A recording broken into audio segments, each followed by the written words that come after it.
I remember the very first time I went to a nice restaurant, a really nice restaurant. It was for a law firm recruitment dinner, and I remember beforehand the waitress walked around and asked whether we wanted some wine. So I said, sure, I'll take some white wine. And she immediately said, would you like Sauvignon Blanc or Chardonnay? And I remember thinking, come on, lady, stop with the fancy French words and just give me some white wine. But I used my powers of deduction and recognized that Chardonnay and Sauvignon Blanc were two separate types of white wine, and so I told her that I would take the Chardonnay because, frankly, that was the easiest one to pronounce for me. So I had a lot of experiences like that during my first couple of years as a law student at Yale. Because, despite all outward appearances, I'm a cultural outsider. I didn't come from the elites. I didn't come from the Northeast or from San Francisco. I came from a southern Ohio steel town, and it's a town that's really struggling in a lot of ways that are indicative of the broader struggles of America's working class. Heroin has moved in, killing a lot of people I know. Family violence, domestic violence, and divorce have torn apart families. And there's a very unique sense of pessimism that's moved in. Think about rising mortality rates in these communities and recognize that for a lot of these folks, the problems that they're seeing are actually causing rising death rates in their own communities. So there's a very real sense of struggle. Now, I had a very front row seat to that struggle. My family has been part of that struggle for a very long time. I come from a family that doesn't have a whole lot of money. The addiction that plagued my community also plagued my family, and even sadly, my own mom.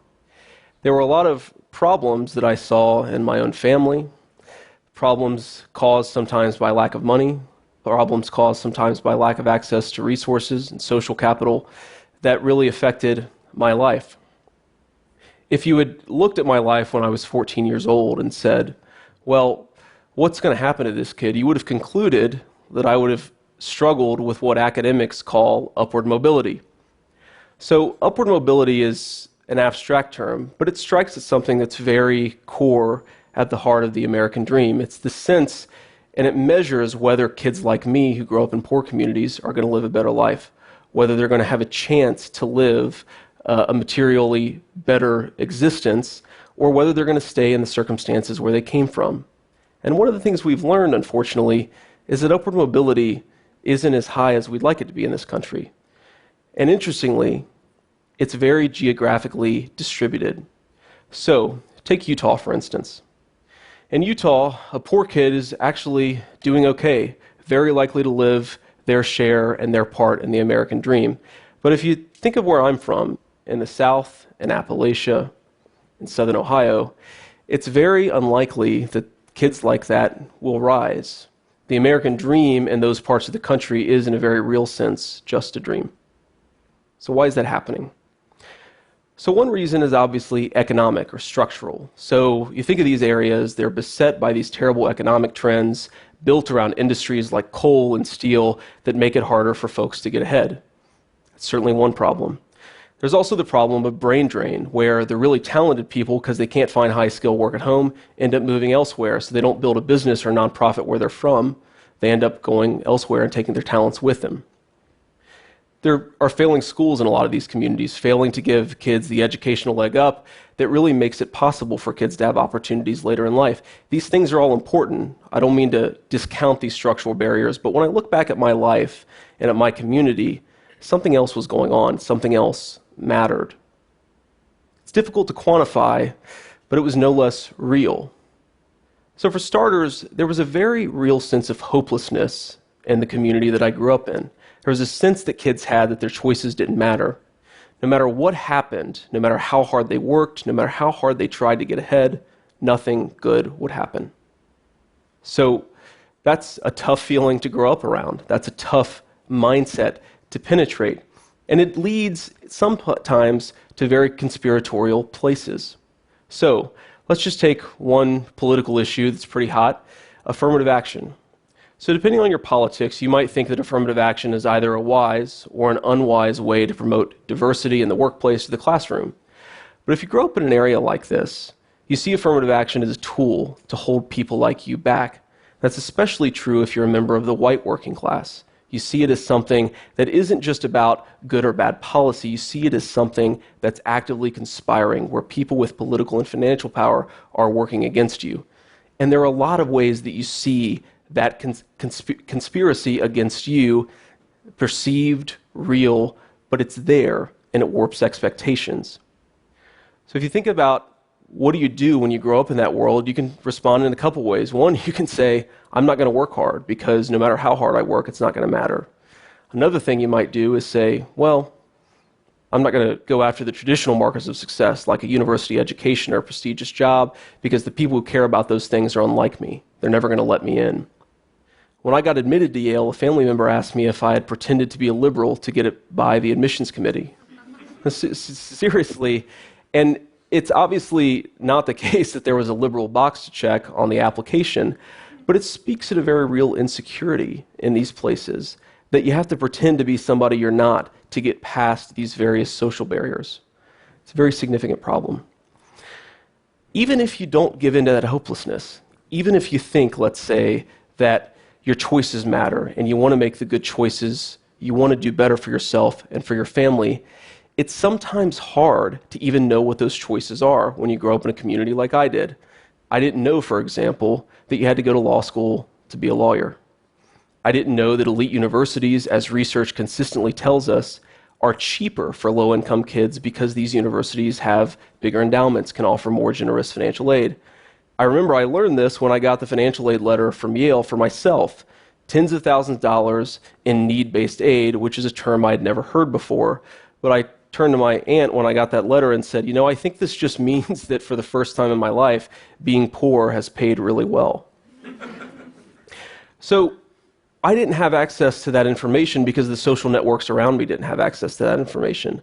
I learned from my community how to shoot a gun, how to shoot it well. I learned how to make a damn good biscuit recipe. The trick, by the way, is frozen butter, not warm butter. But I didn't learn how to get ahead. I didn't learn how to make the good decisions about education and opportunity that you need to make to actually have a chance in this 21st century knowledge economy. Economists call the value that we gain from our informal networks, from our friends and colleagues and family, social capital. The social capital that I had wasn't built for 21st century America, and it showed. There's something else that's really important that's going on that our community doesn't like to talk about, but it's very real. Working class kids are much more likely to face what's called adverse childhood experiences, which is just a famous word, fancy word, for childhood trauma. Getting hit or yelled at, put down by a parent repeatedly, watching someone hit or beat your parent, watching someone do drugs or abuse alcohol. These are all instances of childhood trauma, and they're pretty commonplace in my family. Importantly, they're not just commonplace in my family right now, they're also multi-generational. So my grandparents, the very first time that they had kids, they expected that they were going to raise them in a way that was uniquely good. They were middle class, they were able to earn a good wage in a steel mill. But what ended up happening is that they exposed their kids to a lot of the childhood trauma that had gone back many generations. My mom was 12 when she saw my grandma set my grandfather on fire. His crime was that he came home drunk after she told him, if you come home drunk, I'm going to kill you. She tried to do it. Think about the way that that affects a child's mind. And we think of these things as especially rare. But a study by the Wisconsin Children's Trust Fund found that 40% of low-income kids face multiple instances of childhood trauma, compared to only 29% for upper-income kids. And think about what that really means. If you're a low-income kid, almost half of you face multiple instances of childhood trauma. This is not an isolated problem. This is a very significant issue. We know what happens to the kids who experience that life. They're more likely to do drugs, more likely to go to jail, more likely to drop out of high school. And most importantly, they're more likely to do to their children what their parents did to them. This trauma, this chaos in the home, is our culture's very worst gift to our children, and it's a gift that keeps on giving. So you combine all that, the hopelessness, the despair, the cynicism about the future, the childhood trauma, the low social capital. And you begin to understand why me, at the age of 14, was ready to become just another statistic, another kid who failed to beat the odds. But something unexpected happened. I did beat the odds. Things turned up for me. I graduated from high school, from college, I went to law school, and I have a pretty good job now. So what happened? Well, one thing that happened is that my grandparents, the same grandparents of Setting Someone on Fire fame, they really shaped up by the time I came around. They provided me a stable home, a stable family. They made sure that when my parents weren't able to do the things that kids need, they stepped in and filled that role. My grandma especially did two things that really mattered. One, she provided that peaceful home that allowed me to focus on homework and the things that kids should be focused on. But she was also this incredibly perceptive woman, despite not even having a middle school education. She recognized the message that my community had for me, that my choices didn't matter, that the deck was stacked against me. She once told me, JD, never be like those losers who think the deck is stacked against them. You can do anything you want to. And yet she recognized that life wasn't fair.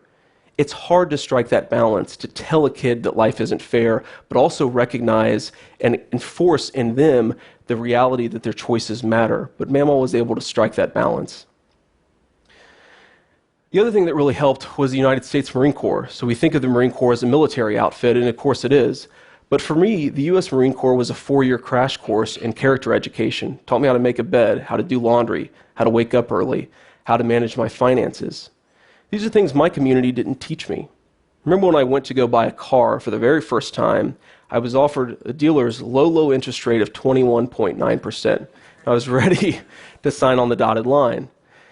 But I didn't take that deal because I went and took it to my officer who told me, stop being an idiot, go to the local credit union and get a better deal. And so that's what I did. But without the Marine Corps, I would have never had access to that knowledge. I would have had a financial calamity, frankly.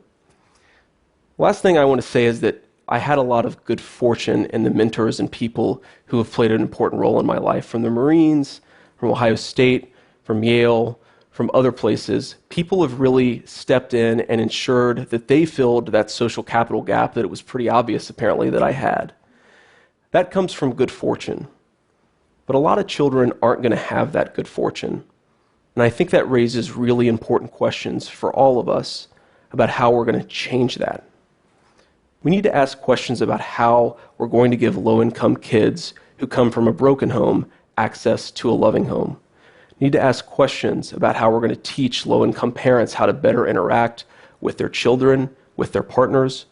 We need to ask questions about how we give social capital, mentorship to low-income kids who don't have it. We need to think about how we teach working-class children about not just hard skills like reading, mathematics, but also soft skills like conflict resolution and financial management.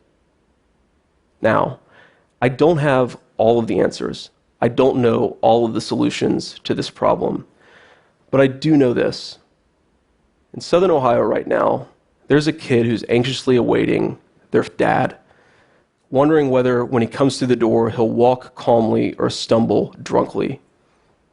There's a kid whose mom sticks a needle in her arm and passes out, and he doesn't know why she doesn't cook him dinner, and he goes to bed hungry that night. There's a kid who has no hope for the future, but desperately wants to live a better life. They just want somebody to show it to them. I don't have all the answers, but I know that unless our society starts asking better questions about why I was so lucky and about how to give that luck to more of our communities and our country's children, we're going to continue to have a very significant problem. Thank you.